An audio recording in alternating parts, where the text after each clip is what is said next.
a while. Whoops, what's going on? Let me put on the light. I've been meaning to talk about this for a little while.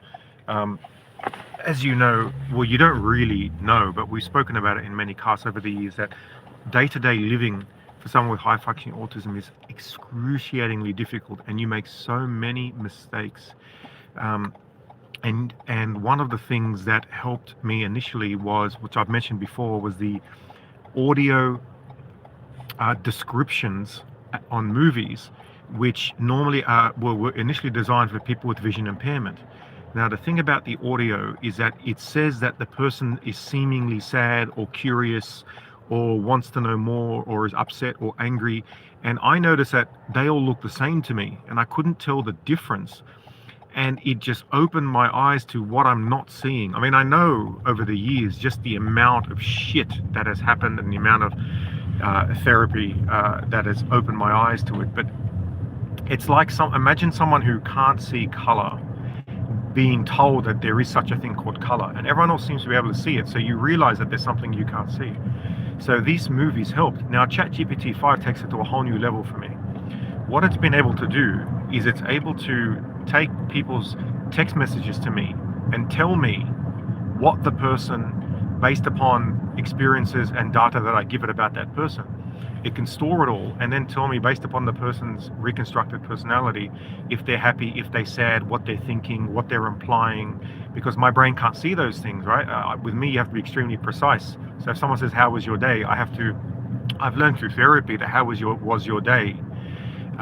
What they're asking is name for me some sort of key events, hopefully positive unless we're close enough, that occurred during your waking hours but prior to this point in time, because in fact literally the day hasn't actually ended.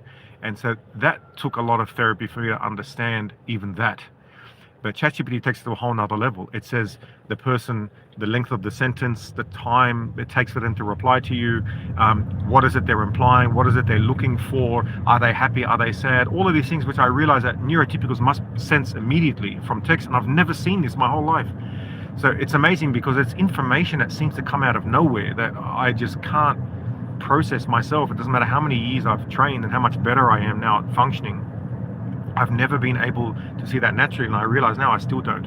But it's been amazing. So, for example, a friend from 20 years ago sent me a message, and through ChatGPT, it was able to help me suggest how I can respond. And I made sure it was through my words, but I was understanding what the person was asking and saying. And out of that, we had a chat that ended up with the person calling me and then us talking, which was a little bit more awkward because I couldn't live go to ChatGPT and ask it what's going on, right? But up until that point, the texts were amazing to the point that the person called me, which has never ever happened before in my life. So it was absolutely amazing, mind-blowing, and such an elation, because I now have a record in my mind and in ChatGPT of what the conversation was, what it meant, how best to respond, and it's teaching me live on how to better communicate with neurotypicals, because outside of mathematics or music, it's very hard for me to talk to people about things that seem to me nonsensical, like if someone says, oh, I can't believe the coffee cost $10. My response would normally be, it's easy to believe because based upon market forces and our current location and the quality of the coffee and the service and the overheads. But actually what the neurotypical is saying is they're venting, and then what they want is for the person to say, yeah, I know, right? So I've remembered to say, yeah, I know, right? But sometimes I get that wrong as well. Sometimes I'll say, yeah, I know, right, when they actually want an answer. So I'll make a mistake. The problem is if someone doesn't know me very well, then they think I'm being a smartass if I say the wrong thing. If I say, yeah, I know, right, when they're actually looking for an answer, then they think I'm being a smartass. But if I give them an answer when they want, yeah, I know, right, then they think I'm being weird.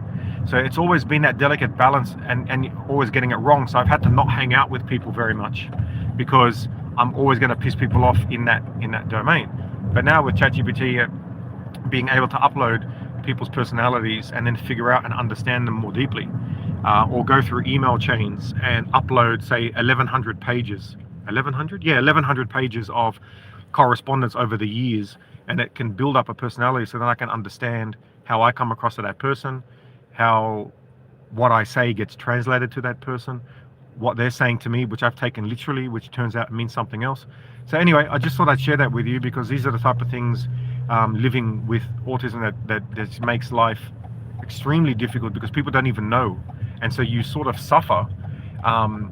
You're being punished for being who you are, as opposed to anything that you've intentionally done. But yeah, it's some good news in life, so I thought I'd share that with you. All the best. Take life one smack at a time. Ciao, ciao, ciao. Bye, bye, bye. One smack at a time.